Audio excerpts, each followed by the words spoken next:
Hi there, Andrew here. I love to be entertained, but I have no patience. So I give every new show I watch only one episode to hook me. Welcome to Debut Review. Star Wars, The Acolyte. I'm gonna watch the first episode. I have no idea how long it is, because Disney Plus appears to have removed the timestamps that tell you how long each episode is. They could be 22-minute episodes. It could be over an hour. It could be a mini movie. I have no idea, and that frightens me. The unknown is scary. Star Wars: The Acolyte. An investigation into a crime spree pits a Jedi Master against a dangerous warrior from his past. Okay. Now, when I watch the marketing, they're selling it on someone's hunting Jedi. And I can get behind that. I don't mean as a premise, I mean as an action, because the Jedi suck. The more we learn about the Jedi, the more we realize that they're a dangerous cult who does nothing but abuse children and turn a lot of them into serial killers. Luke was right in Last Jedi. The Jedi should end, because they're awful.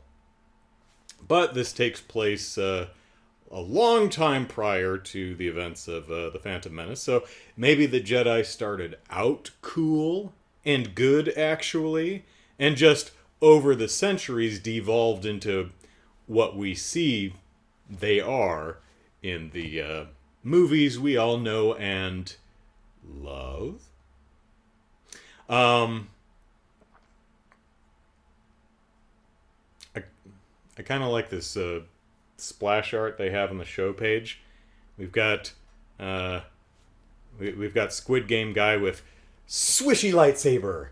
We've got Matrix gal with swishy lightsaber, and then the woman in front with little sticky knives. I'm a sticky Jedi with my little sticky knives. I'm like, yeah, shank them Jedi. That's what I want to see. A Jedi shanking good time. That is, I think what they were going for was with Carrie-Anne Moss there. She's got like a cowlick. You know, her bit of hair is sticking out to the side. I think it's like force power. I'm in front of wind. You know, the Super Saiyan. My hair's starting to stand on end. But it just looks bad. This is not the greatest bit of splash art, but hey, look at how I dress. What do I know of aesthetics? So, yeah, Star Wars: The Acolyte. Let's kill some Jedi. Is there Jedi-shanking? Oh yes. Oh yes, there is Jedi-shanking. Within like the first 5 minutes, so I am a happy clam. What happened in the other 35 minutes? Doesn't matter. Jedi got shanked. So the show is good, and I will watch episode 2. Which is already available, so I might watch it later tonight. So, let's see. Pretty good so far. It's well shot. The action is well staged and choreographed and shot and presented and clear.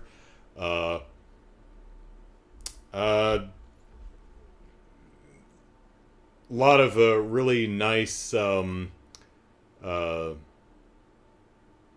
stylistic flourishes in the cinematography, like when the shanked Jedi first pulls out their lightsaber, you know, because they're just like, oh, you're but a little fly. I don't even need to. I can just put my hands in my pockets as I fight you. And then when, you know, stuff gets real, they take out their lightsaber, and it, like, glows in their, you know, the light from the saber is, like, glowing in their eyeballs. And I'm like, that's a nice little effect they're doing there. I think that's cool. They do that thing a couple times throughout the show, and it's losing its effect a little bit because our main character has a traumatic backstory, and she's fixing a ship and something catches on fire, and she looks at it, and the flame is reflected in her eyes and the front of her space helmet, and she's like having a flashback, and it's okay. And then it happens, pretty much fire reflecting in her eyes later during maybe a dream sequence, maybe a who knows. So it's like, maybe you're overusing that a little bit. Let me get a couple doesn't matter nitpicks out of the way first.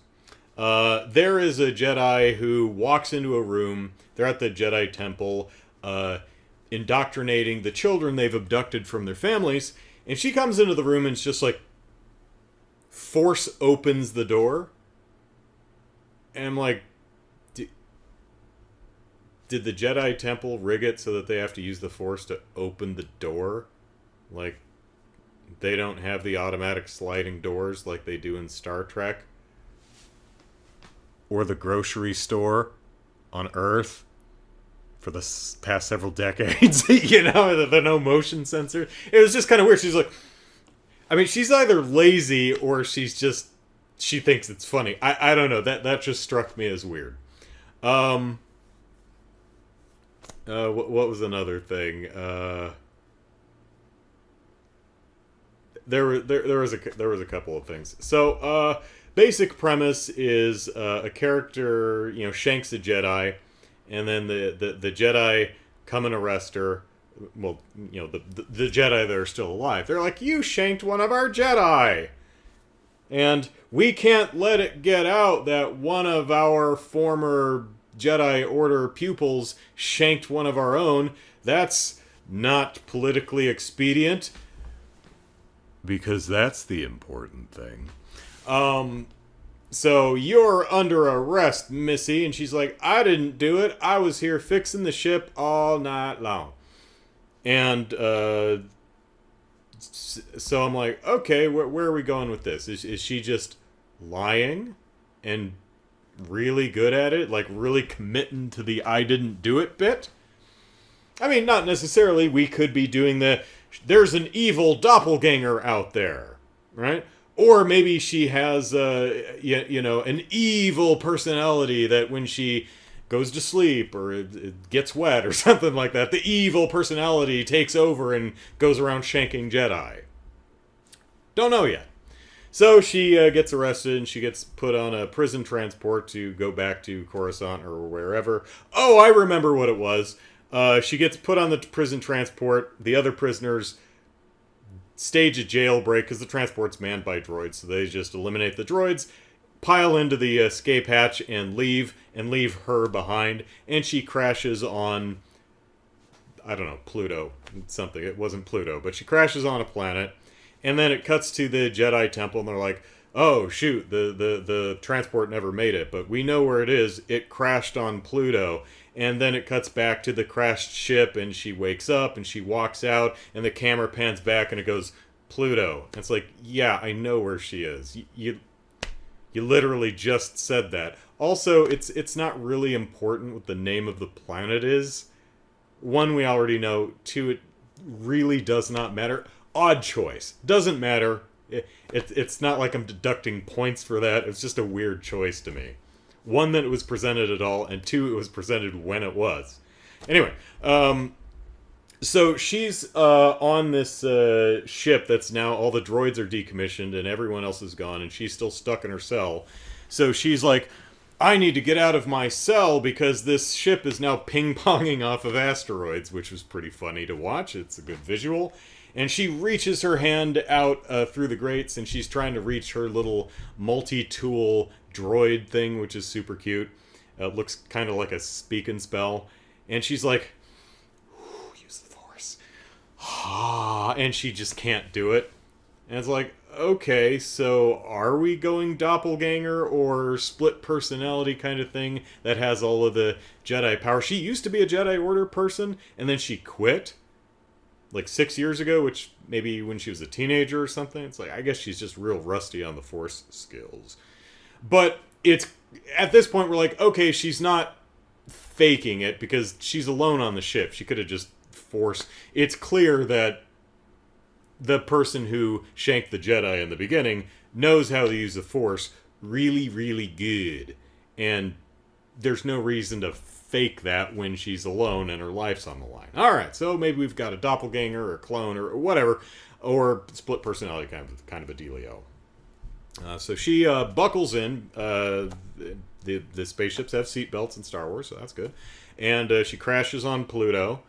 And she has a... so her backstory is a fire burnt down her house and killed her moms and her sister and her entire family. And so the Jedi said, ooh, fresh meat, and abducted her and indoctrinated her into their weird little Jedi cult.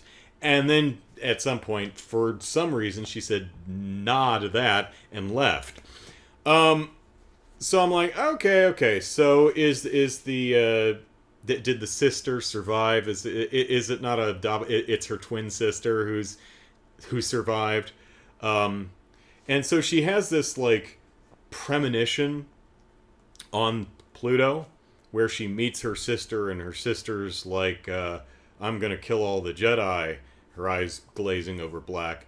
And they have this little poem that they recite to each other, apparently something they must have said to each other when they were kids. And part of it is something like, we're always together, we're inseparable. Something like, we were always one, but born as two. I'm like, ooh, now that's interesting. What if our main character here is actually innocent, but she's possessed by the angry Force ghost of her evil sister? Maybe, but probably not, because at the very end of the episode, we just see her sister, who's wearing a really snazzy purple coat, on a beach with some other Sith who does that. That was one of those things I was going to talk about. That was one of the weird things. I guess their sister's just alive somewhere. That's not very interesting to me, but that, we're only in episode 1. Maybe that's a misdirection and it's going to do something more interesting. Hope so. Okay, so one thing that I find kind of silly is,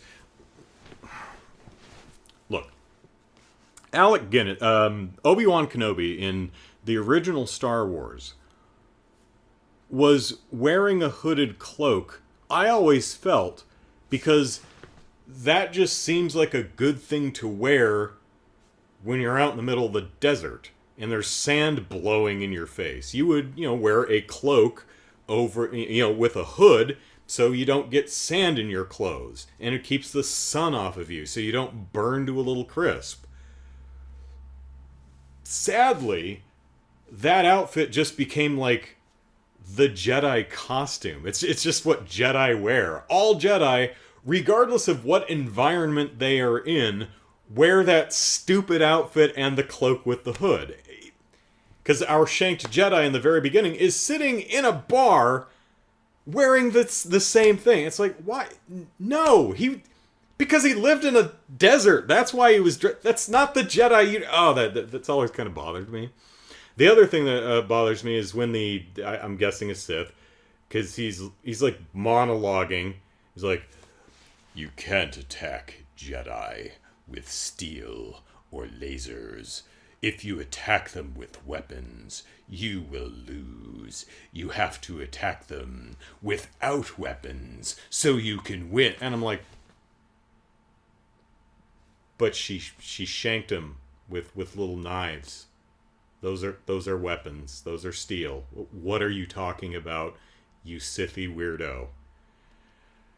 Whatever. But the thing that he's standing on the cliff face next to the ocean is like, I'm monologuing and evil, and unsheathes his red lightsaber so that you can visually tell it's a Sith. But it's like, why are you doing that though?